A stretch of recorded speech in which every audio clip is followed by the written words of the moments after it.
Hello students, आपका एक बार फिर से स्वागत है मेरे इस यूट्यूब चैनल के ऑनलाइन प्लेटफॉर्म आदेश क्लासेज पर। आज हम आर्टिकल 13 पर विचार करेंगे। आर्टिकल 13 में ही न्यायपालिका की एक विशेष शक्ति छिपी हुई है जिसे न्यायिक पुनर्विलोकन कहते हैं। तो पहले हम न्यायिक पुनर्विलोकन जुडिशियल रिव्यू का इंट्रोडक्शन दें, उसकी परिभाषा दें। उससे पहले हम ये जानेंगे कि न्यायपालिका को इस शक्ति की आवश्यकता क्यों पड़ी और न्यायपालिका इस शक्ति का उपयोग करते समय किन सिद्धांतों का इस्तेमाल करती है जब वो अपनी इस पावर का इस्तेमाल करती है। तो देखिए, पहले हम बात लेते हैं कि न्यायिक पुनर्विलोकन की आवश्यकता क्यों पड़ी, जुडिशियल रिव्यू की आवश्यकता न्यायपालिका को क्यों पड़ी। जैसा कि आप जानते हैं कि हमारा देश एक प्रजातांत्रिक देश है। प्रजातंत्र के 3 आधार होते हैं। कौन कौन से होते हैं प्रजातंत्र के 3 आधार डेमोक्रेसी के? एक तो होता है विधायिका, लेजिस्लेटिव, एक होती है कार्यपालिका, एग्जीक्यूटिव, और एक होती है न्यायपालिका।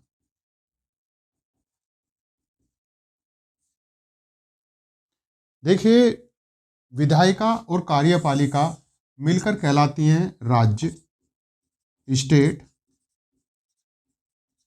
जैसे मैंने आर्टिकल 12 में जब समझाया था, जो इससे पहली वीडियो थी, मैंने आर्टिकल 12 में राज्य संबंधी परिभाषा समझाई थी। और जो आर्टिकल 12 की राज्य संबंधी परिभाषा है वो केवल मूल अधिकारों के सुनिए कि केवल मूल अधिकारों पर लागू होती है, अर्थात संविधान के भाग 3 पर ही लागू होती है और संविधान के अन्य किसी भाग पर राज्य संबंधी परिभाषा लागू नहीं होती है।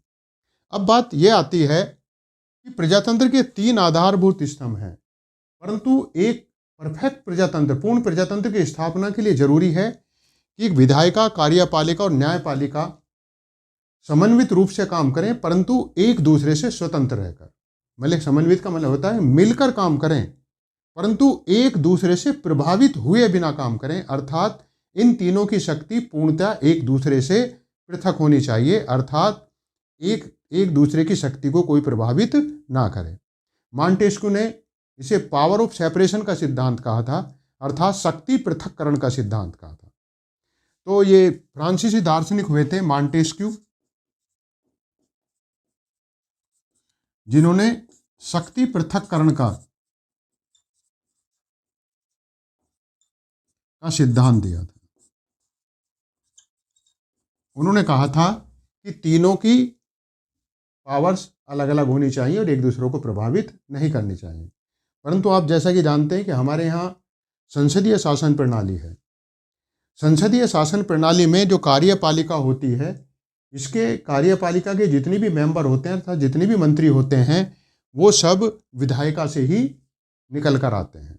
इसका मतलब कार्यपालिका विधायिका का ही पार्ट होती है। और उस समय कंडीशन थोड़ी अलग हो जाती है जब किसी सरकार का बहुत बड़ा बहुमत विधायिका के अंतर्गत आ जाता है, अर्थात कार्यपालिका जिस पार्टी की सरकार है, अर्थात जिस पार्टी ने संसद में या कहिए विधायिका में बहुमत प्राप्त कर लिया था और बहुमत भी एक सीमा से ऊपर प्राप्त कर लिया है।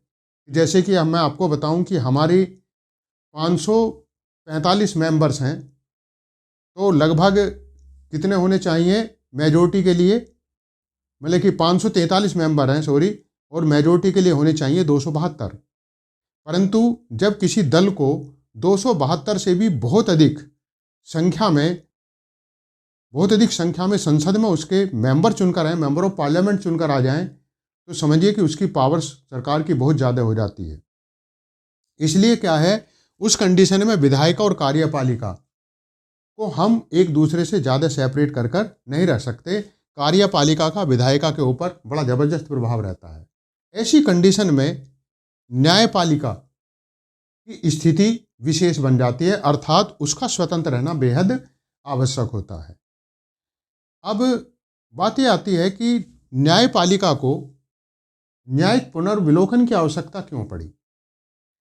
देखिए, आर्टिकल 13 में आर्टिकल 13 के 3 भाग हैं। अनुच्छेद 13 के 3 भाग हैं। अनुच्छेद 13 के 3 भाग क्या है? जो इसका 13(1)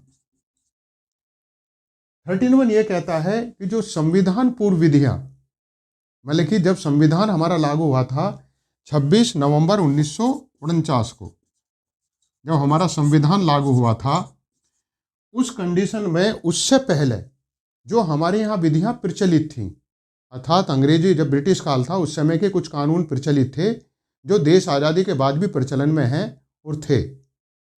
तो उन्हें कहा था कि संविधान पूर्व विधियां उसी सीमा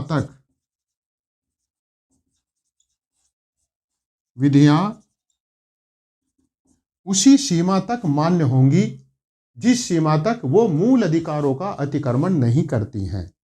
अर्थात वे विधियां तभी तक स्वीकार की जाएंगी यदि वे हमारे मूल अधिकारों पर प्रतिकूल प्रभाव नहीं डालती हैं। एक तो पार्ट ये हो गया।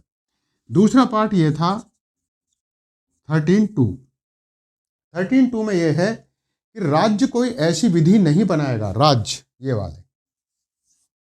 राज्य कोई ऐसी विधि नहीं बनाएगा। मैंने आपको आर्टिकल 12 में जो राज्य की परिभाषा दी थी वो है यहाँ। राज्य कोई ऐसी विधि नहीं बनाएगा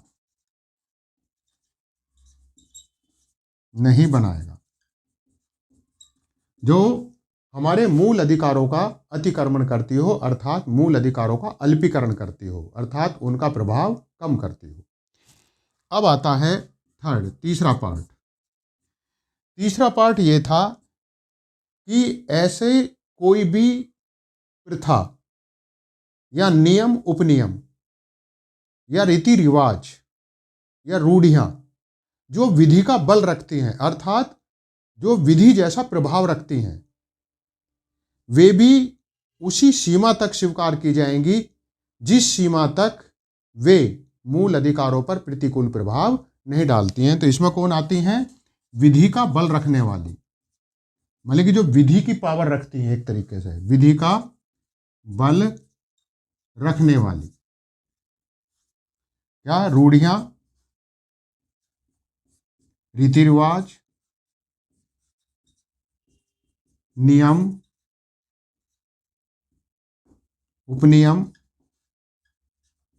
आदि, वो भी केवल उसी सीमा तक स्वीकार की जाएंगी जिस सीमा तक वो हमारे मूल अधिकारों का अतिक्रमण ना करते हो, अर्थात उन पर प्रतिकूल प्रभाव नहीं डालते हो। अब देखिए ये 3 चीज। अब राज्य यदि ऐसा करता है, अब उनके वो उचित हैं या अनुचित हैं, वो मूल अधिकारों को प्रभावित कर रही हैं या नहीं कर रही हैं, उसका निर्णय कौन करेगा? और मैंने जैसे आपको बताया था कि राजतंत्र के अंतर्गत क्या है कि ये तीनों की तीनों विधायिका, कार्यपालिका और न्यायपालिका एक ही व्यक्ति के अंतर केंद्रित होती थी, जिसको राजा कहा जाता था, सम्राट कहा जाता था। अब इसलिए उसे हम प्रजातंत्र नहीं कह सकते, क्योंकि राजा ही क्या बनाता था? राजा ही विधायिका था, अर्थात कानून बनाता था।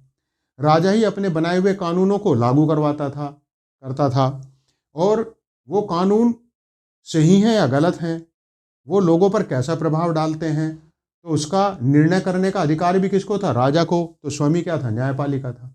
परंतु अभी हमने बताया कि हम एक प्रजातांत्रिक देश में रहते हैं, तो प्रजातंत्र में इनकी अलग होना जरूरी है। अब क्योंकि संसदीय शासन प्रणाली है, तो यहाँ पर ये महीन रेखा मैंने वो कंडीशन बता दी है, उसमें मिट जाती है, तो उस समय न्यायपालिका का महत्व बहुत अधिक हो जाता है। अब न्यायपालिका किसी भी विधि को इन पर परखेगी, अर्थात जो ब्रिटिश काल से चली आ रही विधियां थीं, इनका मूल अधिकारों पर क्या प्रभाव पड़ रहा है, उसको परखेगी।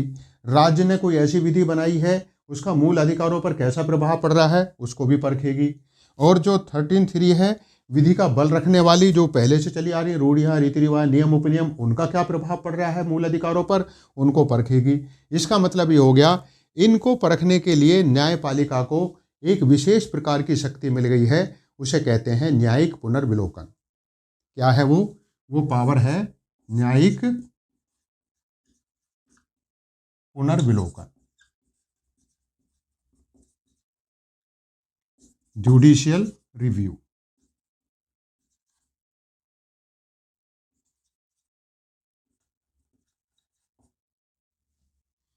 तो ये पावर मिली इसको इसी तरह से। और ये न्यायिक पुनर्विलोकन की पावर भारत में न्यायपालिका को यूएसए के संविधान से ही प्राप्त हुई है। एक मतलब यूएसए के संविधान में है ये शक्ति, और भारत ने भी एक प्रकार से उसी के अनुरूप ये शक्ति प्राप्त की है। हालांकि दोनों की तरीकों में अलग है, परंतु जो जुडिशियल रिव्यू न्यायिक पुनर्विलोकन की जो पावर्स है, भारत ने एक तरीके से कहाँ से ली है, भारतीय यूएसए के संविधान के अनुरूप प्राप्त की है। अब बात आता है कि जब न्यायपालिका जुडिशियल रिव्यू का इस्तेमाल करेगी तो वो किन सिद्धांतों का इस्तेमाल करती है। देखिए क्या तरीका है इसका इस्तेमाल करते समय। तो देखिए जुडिशियल रिव्यू में एक तरह की वो 4 तरीके का इस्तेमाल करती है, मतलब 4 सिद्धांतों का करती है। एक तो ये है कि इसका भूतलक्षी प्रभाव नहीं है, नॉट रेट्रोस्पेक्टिव, भूतलक्षी प्रभाव नहीं है इसका।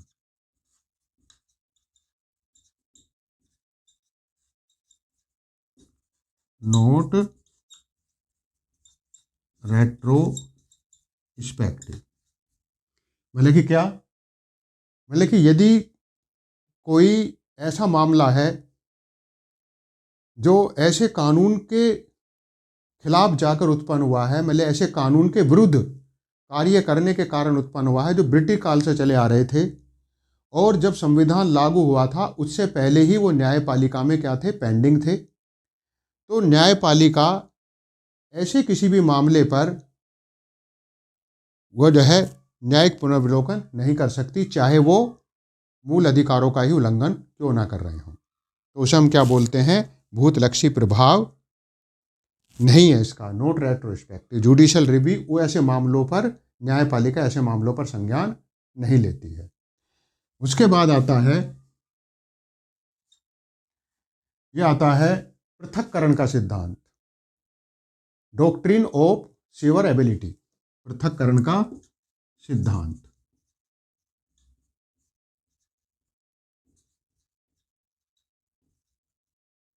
Doctrine of severability. और एक है आच्छादन का सिद्धांत, डॉक्ट्रिन ऑफ इक्लिप्स, आच्छादन का सिद्धांत।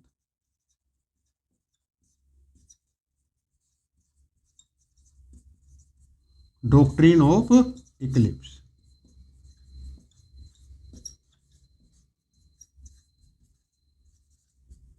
और एक है अधित्याग का सिद्धांत, डॉक्ट्रिन ऑफ वेवर,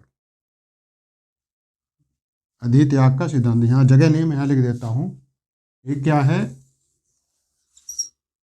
अधित्याग का सिद्धांत।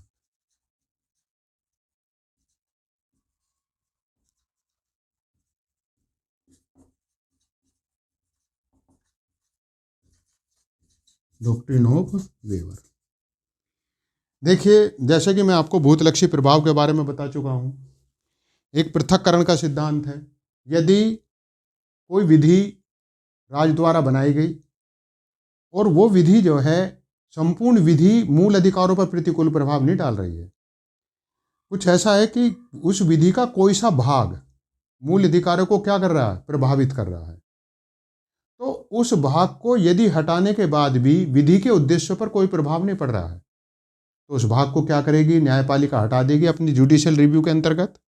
और वो कौन सा सिद्धांत अपनाएगी, पृथक्करण का सिद्धांत, और उसे लागू कर देगी। जैसे कि क्या था, 1950 में था निवारक निरोध अधिनियम 1950। उसके अंदर एक धारा थी 14। धारा 14 ये कहती थी, यदि इस अधिनियम के अंतर्गत किसी व्यक्ति को गिरफ्तार किया जाता है तो न्यायालय उसकी गिरफ्तारी की विधि मान्यता पर, मतलब कि वो लीगल है इलीगल, उस पर कोई चर्चा नहीं करेंगे, मतलब उस पर कोई वाद अगर आता है तो न्यायपालिका उस पर सुनवाई नहीं करेगी। परंतु जब ये वाद सुप्रीम कोर्ट के अंदर गया कि भाई ये अधिनियम गलत है, ये अधिनियम की धारा 14 जो है ये गलत है, एक तरह से व्यक्तियों के मूल अधिकारों का हनन कर रही है, तो न्यायपालिका ने जब इसकी सुनवाई की तो धारा 14 को इलीगल बताकर, अवैधानिक बताकर उसे समाप्त कर दिया, और उसे और शेष जो अधिनियम था उसे लागू करवा दिया, उसे उसको विधि मान्य कर दिया। तो ये कहा कि जो धारा 14 है इसको हटाने से ऐसा कोई भी पूरे अधिनियम पर उद्देश्य पर कोई प्रतिकूल प्रभाव नहीं पड़ रहा है, इसलिए धारा 14 को उससे सेपरेट कर दिया गया। तो कौन सी सिद्धांत का इस्तेमाल करा? पृथक्करण का सिद्धांत, डॉक्ट्रिन ऑफ सीवरेबिलिटी का इस्तेमाल किया।